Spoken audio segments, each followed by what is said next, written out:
Le sujet aujourd'hui est des prêtres et prédicateurs entrant dans l'islam. Et souvent les gens me demandent, nous avons entendu dire que vous étiez un prêtre ou quelque chose et que vous êtes entré dans l'islam. Alors raconte-nous, nous voulons savoir comment ça s'est passé. Et ce n'est pas juste les musulmans qui veulent savoir. Les non-musulmans veulent aussi connaître l'histoire. Ils disent, tu veux dire que tu n'as pas compris? Tu es un prêtre. Tu n'as pas compris à propos de Jésus? Allons, c'est donc un sujet dont j'ai beaucoup parlé. La première chose que je dois faire, c'est clarifier un ensemble de points. Je n'étais pas un prêtre. En anglais, on utilise le mot prêtre pour désigner quelqu'un qui appartient à l'église catholique. Si vous n'êtes pas catholique, si vous êtes protestant, on n'utilise pas ce terme. D'habitude, on utilise les termes pasteur, ministre, prédicateur, révérend. Ce sont quelques-uns parmi les titres. Nous en avons plusieurs, car c'est comme ça que nous autres humains sommes. Non, on se donne des titres. J'étais donc prédicateur et ministre de musique.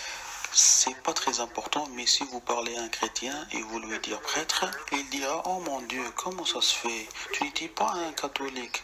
C'est un mensonge, tu n'étais pas un prêtre. Je voulais donc clarifier cela. En fait, je vous dirais que selon mon estimation, j'étais probablement qu'une petite variable dans cette équation. Car il y a plusieurs autres personnes qui sont rentrées dans l'islam en même temps que moi. C'est pour cela que ça prend un peu de temps de raconter l'histoire, mais on m'a demandé de la raconter ce soir, donc je vais le faire. Mais je veux que vous écoutez attentivement afin que vous puissiez réaliser ce qui se passe dans l'esprit d'une personne qui n'était pas musulmane. Ok? Et je commence d'habitude en disant aux gens que moi et mon père étions tous les deux ministres.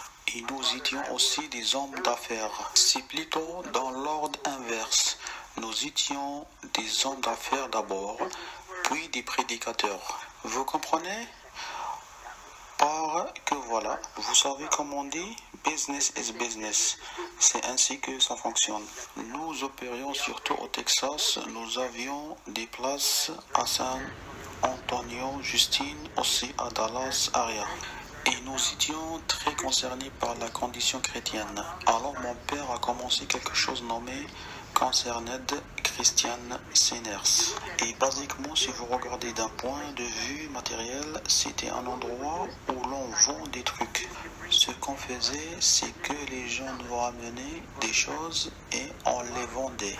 Et on garde une partie de l'argent. On garde une grande partie de l'argent. En tout cas, les gens ramenaient ce qu'ils ont fabriqué. Beaucoup de vieilles femmes qui aiment coudre des choses et nous les donner. Et ça aide l'église, ce qu'on appelle l'église. Et ça les aide aussi.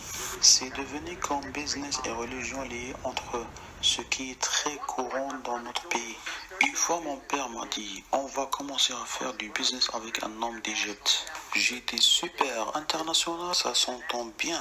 On peut mettre ça sur notre carte visite. Nous sommes internationaux. Il me dit, cet homme vient du Caire. Ils ont la rivière du Nil, les grandes pyramides, le Sphinx, Abu Laoul. Ils ont tout. J'ai dit, oh, c'est bien ça. Il dit, et c'est un musulman. Je n'oublierai jamais. J'ai raconté cette histoire plusieurs fois, mais c'est comme si c'est arrivé hier. J'étais debout entre la salle à manger et le salon. Je me suis arrêté comme ça. J'ai dit, quoi? Un musulman? Pas question, pas question. Vas-y, père, tu connais mieux que tout. Parce que nous étions liés à d'autres prédicateurs. Mon père supportait des gens comme Pat Robertson. Vous connaissez Pat Robertson? Et Oral Robert. Il n'est plus aussi populaire, mais il est très fort.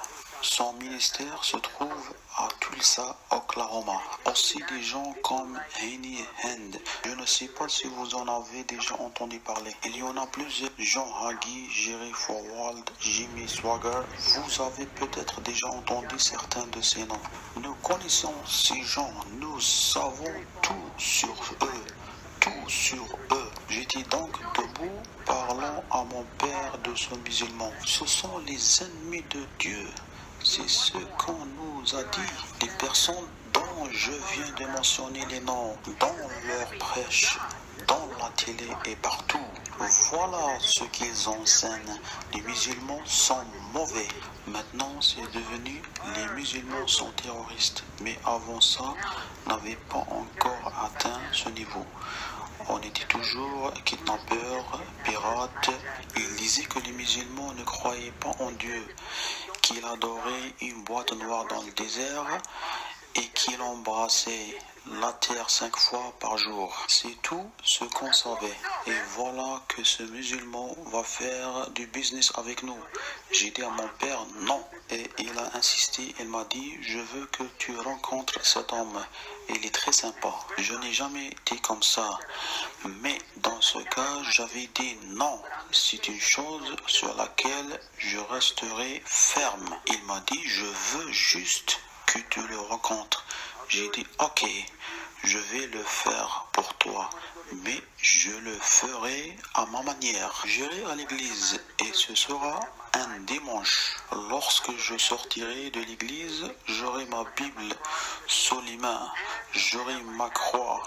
J'avais l'habitude de porter une énorme croix. J'aurai ma croix avec moi et je porterai mon chapeau qui dit Jésus est le Seigneur. Et j'aurai ma femme avec moi. Elle est chrétienne évangéliste. Et on va prendre ce démon, diable, infidèle musulman, et on va lui montrer Jésus. Je me suis lavé ce dimanche, je me disais, oh là, on est allé à l'église. Une chose bizarre, le prédicateur prêchait de l'Ancien Testament sur la rédemption venant au temps de David, ce qui m'a vraiment rendu perplexe, car selon le christianisme, la rédemption vient par Jésus. Cela m'a ouvert une porte, mais c'est venu plus tard dans l'histoire. Il parlait de rédemption avant Jésus. Intéressant. Lorsque je suis arrivé à la boutique de mon père, je regardais autour. Je cherchais quelqu'un qui porte une longue robe blanche avec quelque chose au-dessus et une longue barbe. Je suppose que c'est moi que je cherchais. Quand je suis rentré, je ne vois pas ce mec. Je m'attendais aussi à la imama, l'épée. J'ai dit où il est. Je suis prêt. Mon père dit, il est là-bas. Je dis, où? Il dit, là. C'est un mec normal. Il était normal. Il n'avait pas de barbe. Il n'avait même pas de cheveux. Je lui dis, comment ça va? Je lui dis mon nom. Il s'est présenté. Son prénom est Mohamed. Après les formules de gentillesse, salut, comment vas-tu? Je lui dis, est-ce que tu crois en Dieu? Il dit oui. Ah oui, j'ai dit oui, mais au Dieu de Moïse? Il dit oui. Abraham? Oui. Tu connais David et Salomon? Il dit oui.